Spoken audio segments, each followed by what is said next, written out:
$10 $10လူသားမှနေဗျာသာဓုခေါ်ကြ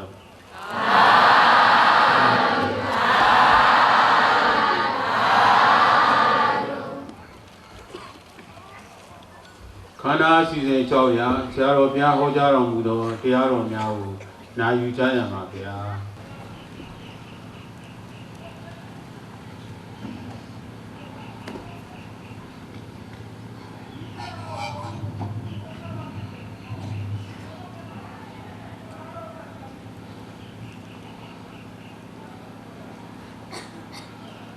ချမ်းမြေဆရာတော်ဘုရားကြီးတရားပွဲတဲ့ကျင်းပမည့်ချိန်ညနေစီးသာ4 နာရီခွဲကျင်းပမည့်နေ့ရက်2013ခုနှစ်ဒီဇင်ဘာလ23ရက်မြန်မာနှစ်1385ခုနှစ်နတ်တော်လာဇန်6ရက်ကျင်းပမည့်နေရာပြင်ဦးလွင်မြို့အမျိုးသားကံတော်ကြီးဥယျာဉ်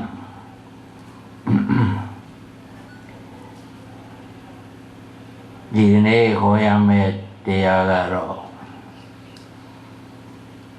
အခုနယောဂီများပရိသတ်များကိုယ်ဝါသီလခံယူဆောက်တည်တာဖြစ်တဲ့အတွက်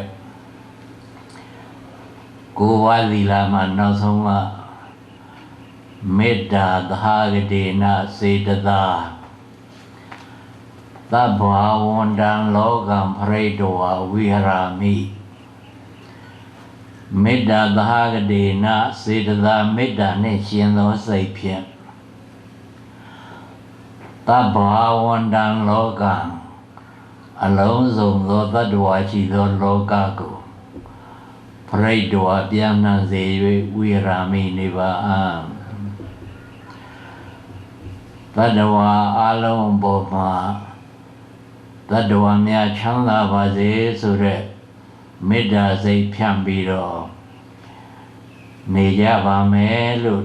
နဝမကိုကုမြောက်သိက္ခာပုဒ်မှာဆောက်တည်တဲ့အတိုင်းမေတ္တာဘာဝနာတရားဟောရမယ်မေတ္တာဘာဝနာတရားဟောတော့ပွားတတ်အောင်မေတ္တာပွားတတ်အောင်ဆိုတဲ့ရည်ရွယ်ချက်နဲ့ပဲဟောပါမယ်သဘောတရားသိများမထည့်ပဲနဲ့မထားပဲနဲ့လက်တွေ့ပွားတတ်အောင်ဟောဖို့လိုပါတယ်သို့တော်လည်းပဲမေတ္တာရဲ့အခြေခံသဘောလေးကတော့နားလည်ဖို့လိုတယ်ပြောဖို့လိုတယ်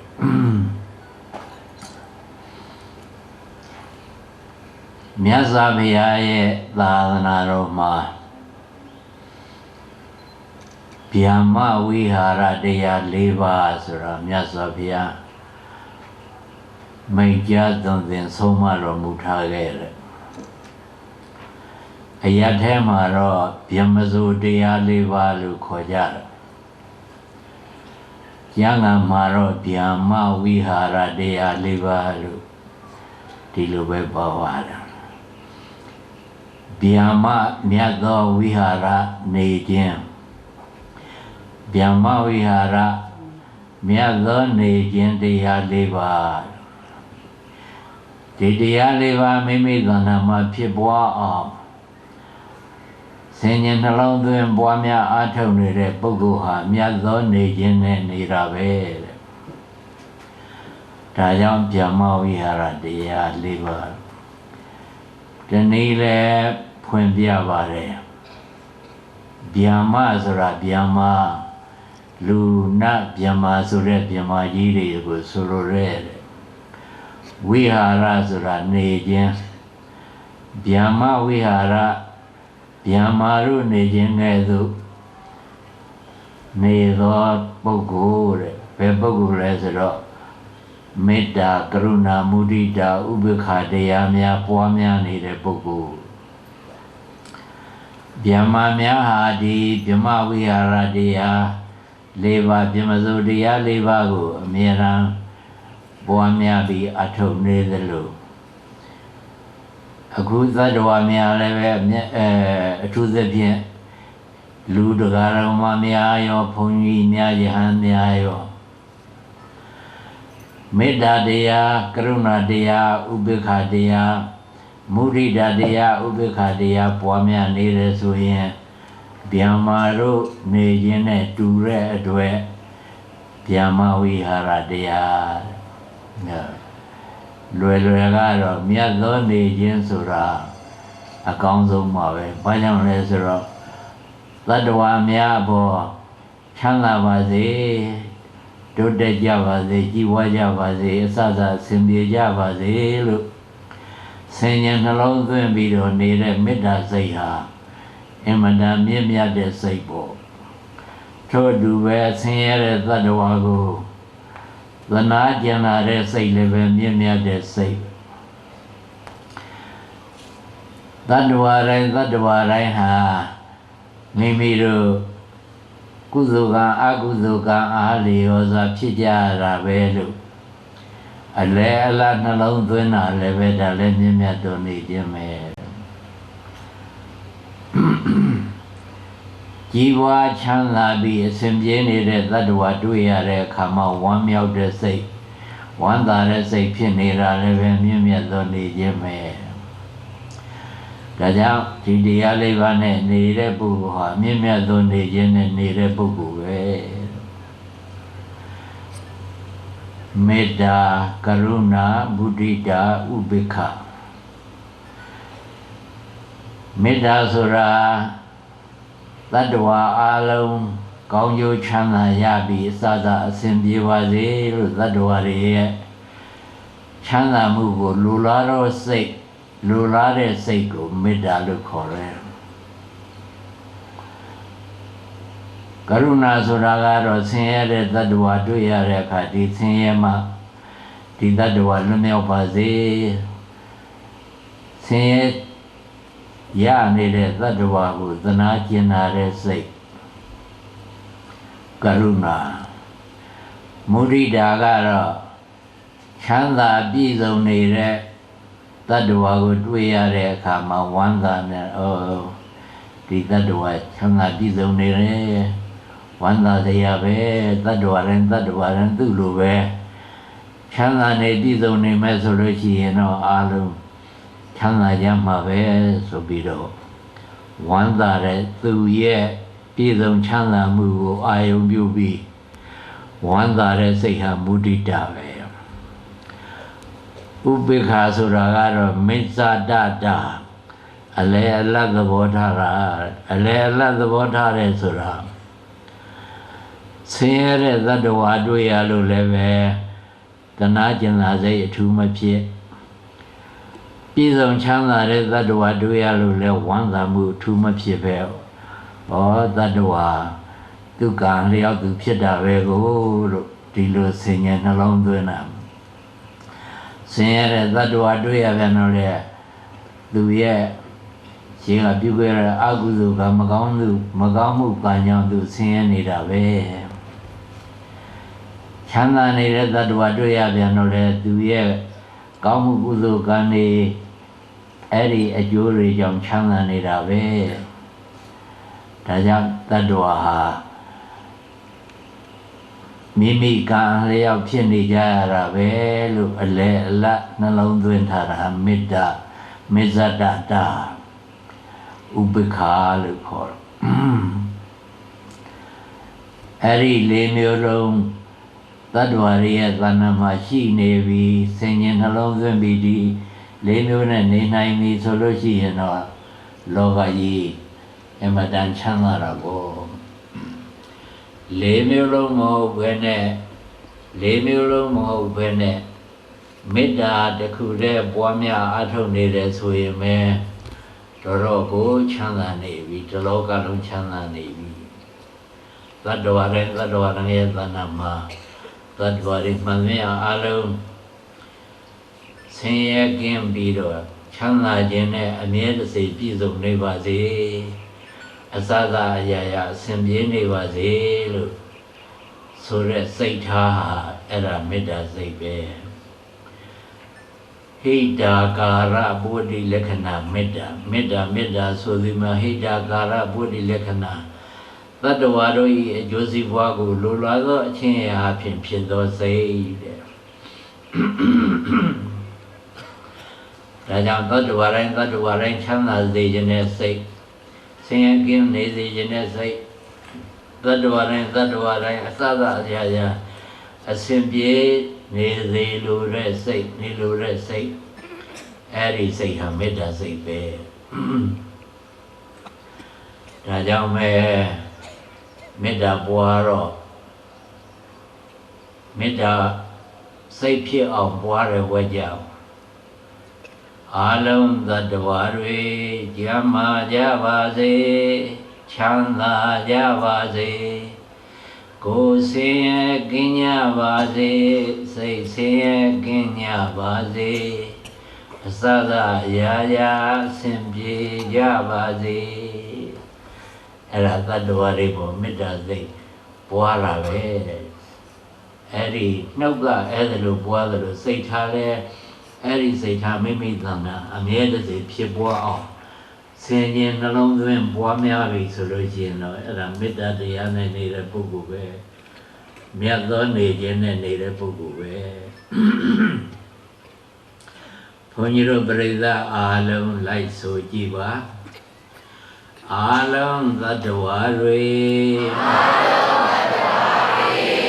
ယမ္မာကြပါစေချမ်းသာကြပါစေကိုယ်ဆင်းရဲကင်းကြပါစေစိတ်ဆင်းရဲကင်းကြပါစေသသအရာရာဆင်ပြေကြပါစေ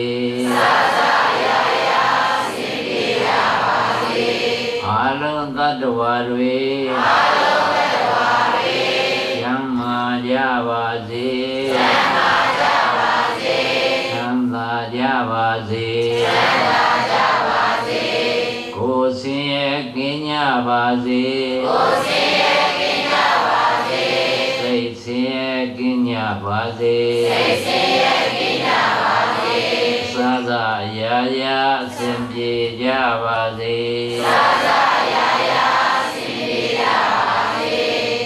ဘွားဝါ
သတ္တဝါတွေဘေးကင်းကြပါစေ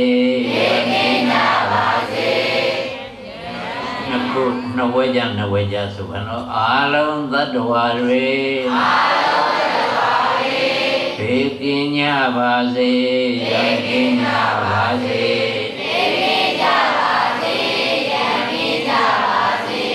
ဆိုရင်ချင်းကင်းကြပါစေဆွေးချင်းကင်းကြပါစေ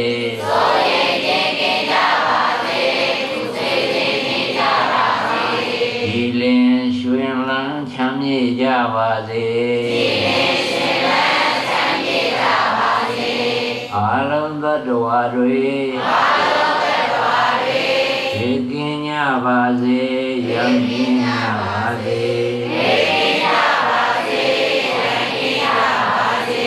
ဆိုရင်ရင်ကင်းကြပါစေပူဆွေးရင်ကင်းကြပါစေဆိုရင်ရင်ကင်းကြပါစေပူဆွေး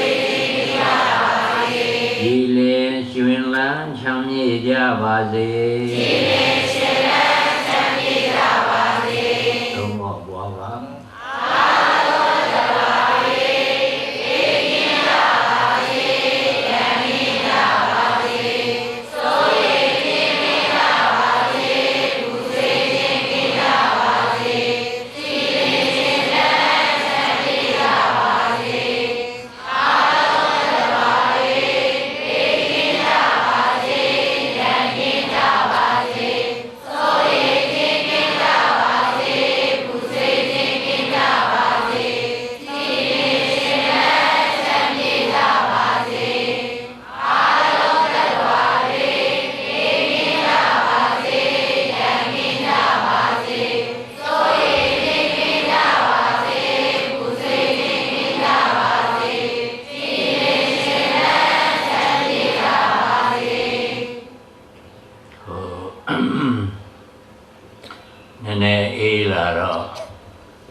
ခြုံပြီးတော့နာရင်နာကြပါခေါင်းခြုံပြီးနာရင်နာကြနောက်မင်းတို့ကြကြနာစီးတာချောင်းဆိုတာဖြစ်မှာဆိုလို့ဒီတော့အဲ့ဒီမေတ္တာပဲအစကနေပြီးတော့နှစ်ဝဲကြရွတ်ပြီးတော့ပွားကြည့်ကြအောင်ဆိုကိုင်းလိုက်ဆိုနော်လိုက်မဆိုပါနဲ့ဘုန်းကြီးပဲဆိုပြလိုက်ပါမယ်ပြီးမှပရိသတ်ကဆိုပေါ့အားလုံးသတ္တဝါတွေကျမ်းမာကြပါစေချမ်းသာကြပါစေကိုယ်ဆင်းရဲကင်းကြပါစေစိတ်ဆင်းရဲကင်းကြပါစေ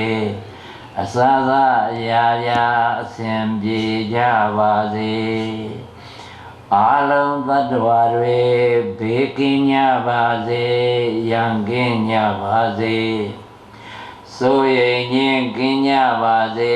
ပူဆွေးခြင်းကင်းကြပါစေကြည်လင်ရွှင်လန်းချမ်းမြေ့ကြပါစေကဲဝါရအောင်အားလုံး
တရားတော်မှာမြတ်စွာဘုရားပုံပြနေပြ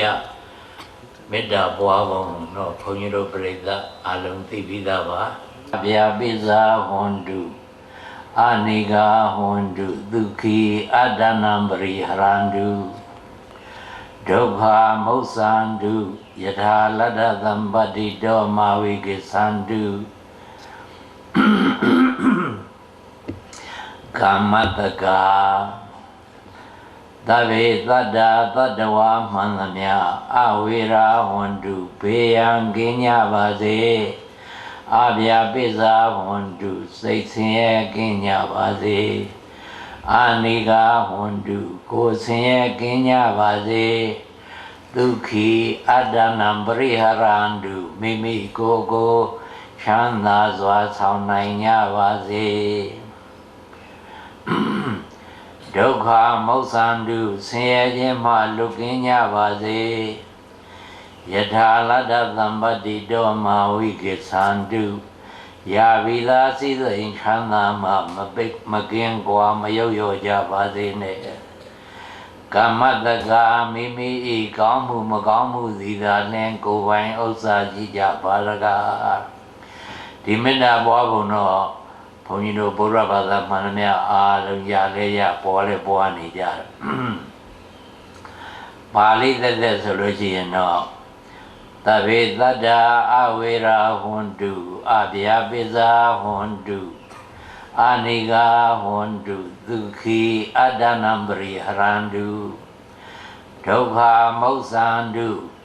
Yatha Lada Thambati Doma Vikisandu Kamataka Mavikisandu Ne Kamataka Ne Mayoya Mavikisandu Rin Long Phat Piat Lai Kamataka Vichave Pháကြောင့်လဲဆိုတော့Yatha Lada Thambati Doma Vikisandu Sura Mudita Puara Kamataka Sura Ubikha Puara Madu Daja Tabe Zada Awera Hondu Abya Biza Hondu Aniga Hondu Dukhi Adanambri Harandu Eri Atiga Meda Puara Dukha Mausandu Siya Jima Lukin Nya Va Se Eraga Karuna Puara Yatha Lada Thambati Doma Vikisandu Ya Vida Sisa In Chanda Ma Makin Kwa Mayoyo Ja Va Se Ne Da Mudita Puara Kamataka Mimi Kamu Makamu Zida Ne Kuvain Osa Jija Paraga Daga Ubikha Puara Daja Yatha Lada Thambati Doma Vikisandu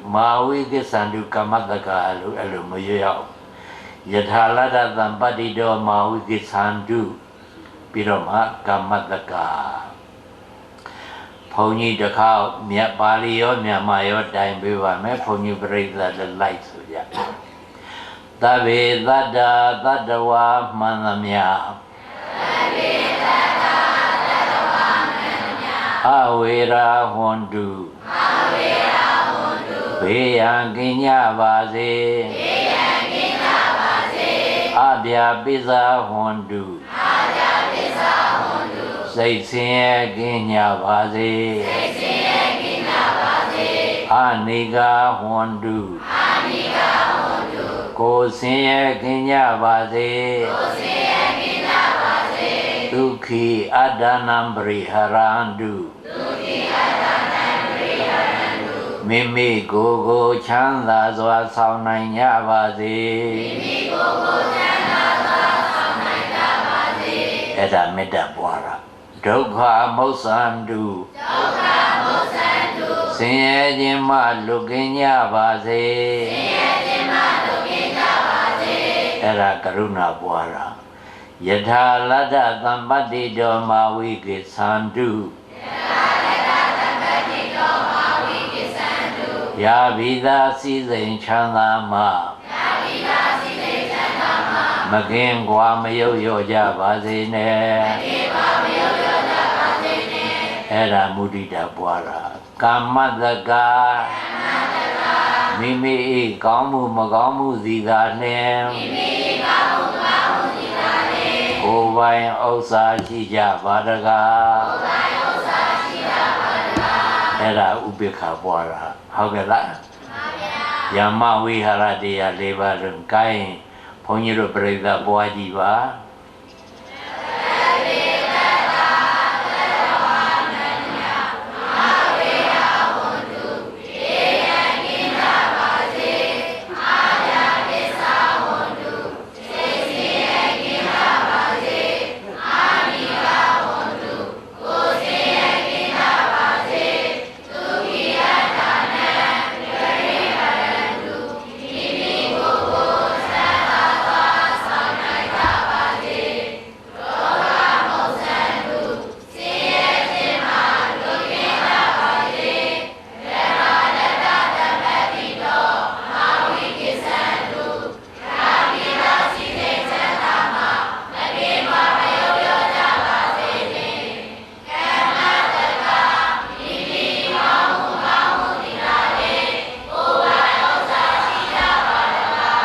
ဟုတ်ပြီနောက်တစ်ခေါက်ပေါ့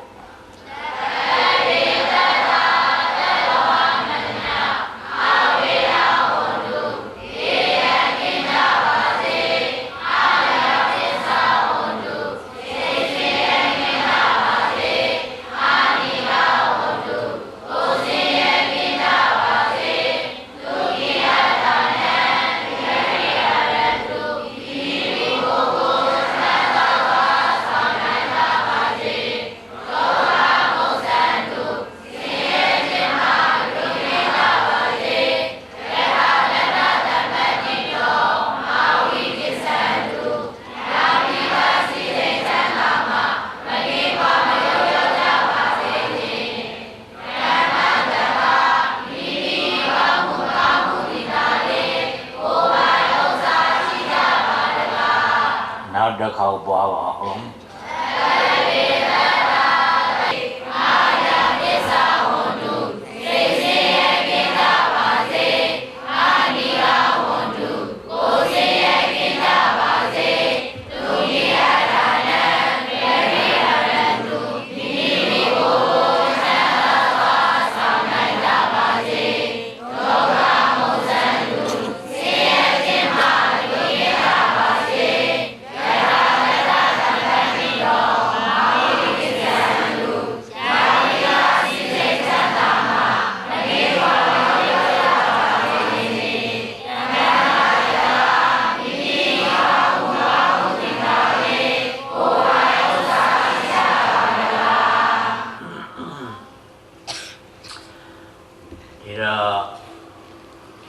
မြန်မာလိုသက်သက်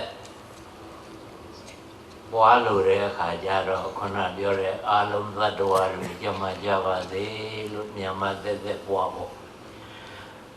မြတ်စွာဘုရားဟောတဲ့ပါဠိလေးကိုအယုပွားကြတော့အခုပြောသလိုပွားဖို့ကျမ်းဂန်မှာတော့သဗ္ဗေတတ္တပြီးတော့သဗ္ဗေပါဏာသဗ္ဗေဗုဒ္ဓသဗ္ဗေပုဂ္ဂလသဗ္ဗေအတ္တဘဝပရိယပါဏာစသည်ပါသေးတယ်အတိတ်ပဲအတူတူပါပဲသဗ္ဗေတတ္တလည်းတတ္တဝါမှန်သမျှပဲသဗ္ဗေပါဏာလည်းတတ္တဝါမှန်သမျှပဲသဗ္ဗေဗုဒ္ဓလည်းတတ္တဝါမှန်သမျှကြီးပါပဲသို့တော်လည်း